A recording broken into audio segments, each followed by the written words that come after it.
Oh, I'd like to welcome you back to another episode of Common Man 30 Braids in 30 Days. And we got Mr. Akeem What's up, Coach? McNair, Coach's son. I want to talk to you a little bit, man. Just kind of ask questions, man, but for anybody that don't know you, just kind of introduce yourself, where you went to high school, where you from.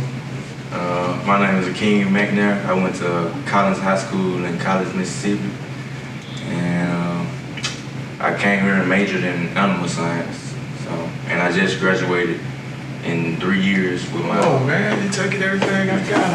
I'm trying to set you up, and you just go. Let me sit back, go run with it. I know we were going. Toot your own horn, but I'm really about to lead into that. So, since you already started with it, the thing that I know your dad / my boss / your coach is most proud of, because he sticks his chest out and gets on his toes when he talks about that you not only graduated in 3 years animal science, and that is just, one of his proudest moments, I think, as not only your dad, but your coach as well.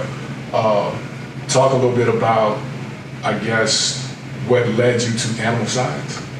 Because that's not an everyday major. No, it's not. But since I was young, as you might as well say, we've always been around animals such as cows, horses, chickens, and basically any type of animal that you can find on the farm. So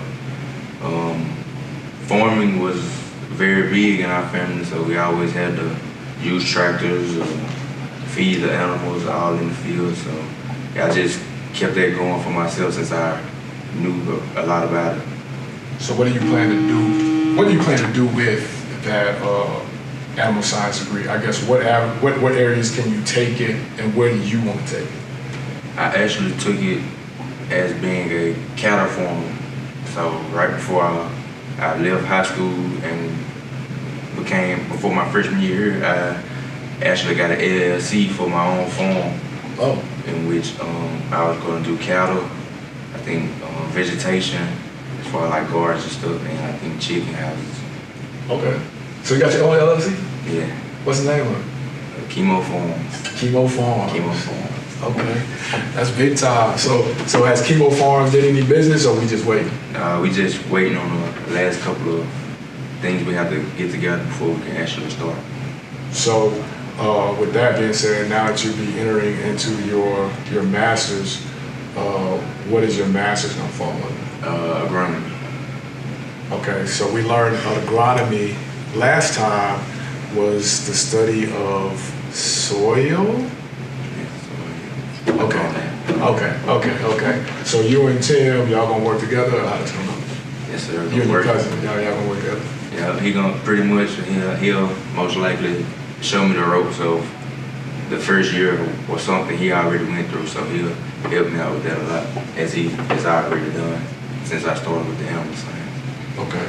And then in high school, you were really into is it still called 4-H? Future Farmers of America? Yeah. Because you traveled a lot, right? With the science group and stuff like that. Like y'all always went and won different things. California. That was DEP, the Distributive Education Clubs of America. Okay, yeah, that. Yeah. So the ag has been in you since little. Mm-hmm. And then I can remember having a conversation with you before, because I got a picture and I showed it to you where you was, I think you were playing guard at the time or something like that. Offensive line. Oh yeah. Yeah. And what'd your grandma say to you? I was gonna be the only McNair that wasn't gonna touch a football. Meaning you were never gonna be in a position to get the thing. You're gonna be blocking for others, attacking somebody, something like that. So that speaks to, that leads me to you to speak to your relationship with your grandmother. Yes, we had a very tight-knit relationship with my grandma. We had, it's really being at home. We never skip a day where we don't go visit her for a while, talk about a lot of things we haven't talked about as far as being up here to how it goes. Right, so she's really a sports fanatic, to put it with your dad and your uncles and everybody, now you and your cousin playing football, and she's at just about every home game. Is she tough on you? She's pretty tough. She'll throw in a couple of jokes to let you know she saw whatever bad that happened. She'll most definitely let you know. Gotcha. So, mom went here, was a cheerleader, dad, of course. Is there any pressure associated with that? I know it's got to be some pressure, being that your dad is the one that has a big whistle. I think most of the pressure came the fall camp of my freshman year. I know I heard before they always thought I was recruited because my pops was the coach, but after a couple of weeks into fall camp, I finally realized I can actually play and do what I came here to do. Well, that's fine if you recruited, because that's your dad. That's what they gonna say. But nah, yeah, no doubt. I mean, I can remember, you coming and I can remember practice, even though I was on the other side of the ball, that you were kind of, I won't say nervous, but a little tight, a little timid. So your freshman year and your dad gets on you on the football field. At what point did you want to call your mom? I never thought about it. I never thought about it. You never want to call your mom and tell on your dad that he was fussing at you? I know for sure it's a part of the sport, and I know it's his job to get on us as so it didn't bother you? Nah, it didn't too much bother me. Especially I know I had a turnover one game against Valley, and I seen him walk the opposite direction, so he wouldn't get me. So I try my best to avoid any confrontation with him, especially if I'm messing up on the field. But he usually just let my position coach handle it because he they got it. Cool. So at night, you don't ever see his name come up on your phone and be like, oh man. And then wake up the next morning, Dad, I didn't answer, I was asleep, everything okay? If that case, I just know he'd be checking on to make sure I'm doing what's right across campus when he can't see me. So if I miss a call, I'm either asleep or either busy. Stick to that, yeah, stick to that. Because you can't answer when you sleep. Stick to that. There's nothing to do about that. You know what I'm saying? Stick to that. Stick to that. So academically, you had to have brought classes with you to college. How many hours? Do you know how many hours you brought from high school? College hours with you? But somewhere between 9 to 12. I think. 9 to 12, and then plus the summers, which allowed you to graduate in 3 years. Was that something you set out to do, or was that just happened? At first, it was really happening on its own because I really too much didn't know how it worked. But once I got the information, with my mom being a teacher, so she know how everything works and stuff, I went ahead and just went with the flow with it. So. Okay. So now getting back to the athletic side of things, I have a distinct memory of the SWAC championship game 2018. You know where I'm going with it? 2019. 2019. You know where I'm going with it? I think so. Would you say by far in all of your athletic career that that's been your biggest sports moment? Scene, yes. The biggest sports moment, probably the scene. Okay. Because it plays in my mind. Southern's coming back, the momentum's starting to change. It's 3rd and 10, and you catch a dig for 12. Mm-hmm. Game over, essentially. Mm-hmm. And you just kind of casually jog off the field. Did you realize what happened, or were you just in the moment playing? Yeah, I think I really was more in the moment than anything. I actually didn't even. It caught me off guard when I saw where the ball flying to, so I just reacted to it and I ended up catching it. So you weren't expecting it? No, I wasn't expecting it. You just happened to be deep enough? I just happened to be deep enough and just instinct told me one hand, so I ended up grabbing it. So after that, I was just in the moment. Okay. And then I think I saw Mom after the game, which I think she was really excited about that. Mm-hmm. But your mom was a competitor as well. So who's on you more, Mom or Dad, about your play? Probably. Out of sight. Probably my mom. Probably your mom.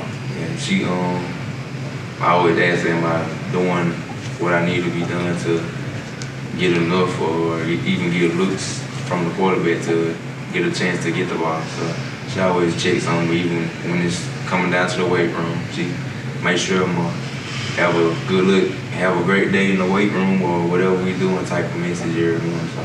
Oh, it's big time. Do you send that back to her? Yes, sir. Or you just be like, come on. Nah. Okay. Cool. Don't be like that. So, as we wrap it up, man, kind of like I did with the other guys, man. So, is there one particular sports moment, and we're going to take the one I just talked about, out that sticks out and be one of those deals where you're like, man, I hope I don't ever forget this for the rest of my life? Probably my first game. My freshman year, we traveled to Southern Miss, and just basically being able to be on the field, but basically early in the game, which is running with starters and just seeing how big the crowd is. My first chance playing in front of thousands of people, so I just cherish that every chance I get. Cool. If you had one thing to point to tell other recruits, man, I would come to Alcorn because X, Y, Z, what would it be? Because of how everyone treats each other like a family. It's very, very motivating. When you got people basically almost coming from the same type of home you grew up in. A lot of people share common features that they don't know about until they would maybe become friends, or that helps them become friends. But also the environment as an athlete during games, the environment on Saturdays, tailgating, from the involvement from the crowd is very exciting. Just being able to be in the midst of that. Gotcha. I said one last thing, but it's another thing. So at any point in your time since you've been playing, have you ever just want to turn around and be like, come on, Dad, relax, man? The only thing is talking about like as far as playing on sports or just period, because he coached you in Little League. Yeah, I think baseball as well, right? Yeah, right. I think honestly I did try to stop playing in probably 8th grade and I didn't play football anymore. I don't know why, but I guess because I never got to do what I wanted to do as far as trying to be a skill player. Which went back to what Granny said, so you had to make that change. I get it, because by the time you got to sophomore, junior year? Junior year. Sophomore I played, I switched every game from either left tackle, wherever they needed me on the front five. I played a different position every week, so. And then that summer, right before my junior year, I lost like 30 pounds, and I ended up being in the backfield and at receiver. Number 23. Mm-hmm. Yeah, I remember. Cool.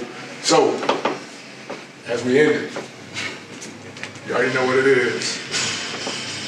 Oh, I don't got that in me. Come on now. Those two did it.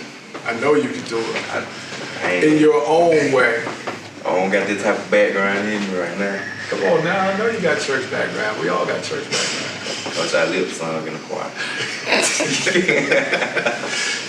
With that being said, man, we're going to end this 30 days and 30 Braves. Mr. McNair, appreciate your time, brother. Yes, sir. Best of luck this year, and let's go get it. Yes, sir. Yes, sir.